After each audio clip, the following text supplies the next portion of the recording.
عرفات یہ وہ میدان ہے جہاں پوری انسانیت کو دوبارہ جمع ہونا ہے۔ عرفات کا مطلب ہے پہچان کی زمین۔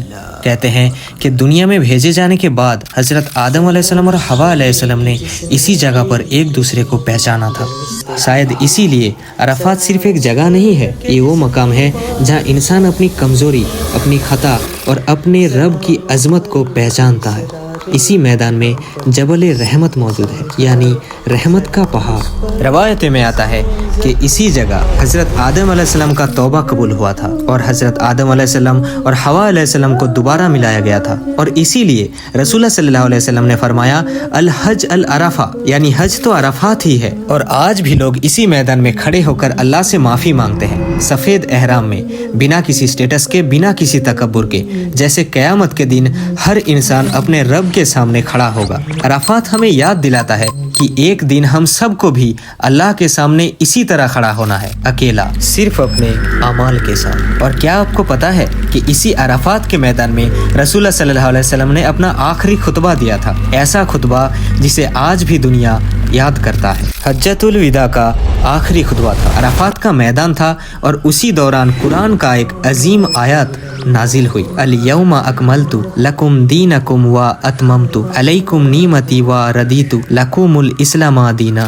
آج میں نے تمہارے لیے تمہارا دین مکمل کر دیا، تم پر اپنی نعمت پوری کر دی اور اسلام کو تمہارے لیے دین کے طور پر پسند کر لیا۔ سوچو وہ منظر، 1,00,000 سے زیادہ صحابہ، عرفات کا میدان، اور اللہ خود اعلان کر رہے ہیں کہ اب دین مکمل ہو چکا ہے۔ سب خوش تھے کیونکہ اللہ کی نعمت پورا ہو گیا تھا، لیکن حضرت عمر رضی اللہ تعالیٰ عنہ رو رہے تھے۔ لوگوں نے پوچھا کہ آپ رو کیوں رہے ہو؟ تو انہوں نے کہا جب کسی چیز کا کمال پورا ہو جاتا ہے تو اس کے بعد اس کا زوال شروع ہو جاتا ہے، یعنی انہیں محسوس ہو گیا تھا کہ رسول اللہ صلی اللہ علیہ وسلم کا مشن اب پورا ہو چکا ہے اور شاید اب ان کا رخصتی قریب ہے۔ اور واقعی اس آیات کے نازل ہونے کے کچھ ہی مہینوں بعد رسول اللہ صلی اللہ علیہ وسلم دنیا سے پردہ فرما گئے۔ سوچو، جس آیات کو سن کر پوری امت خوش ہو رہے تھے، اسی آیات میں حضرت عمر رضی اللہ تعالیٰ عنہ کو جدائی کا آہٹ سنائی دے رہی، اور پتہ ہے اس پارٹ ریکارڈ کرتے ہوئے اپنی آواز کانپ رہے ہیں اور آنکھوں سے آنسو آ رہے ہیں، کیونکہ آپ جب یہ سوچتے ہو نا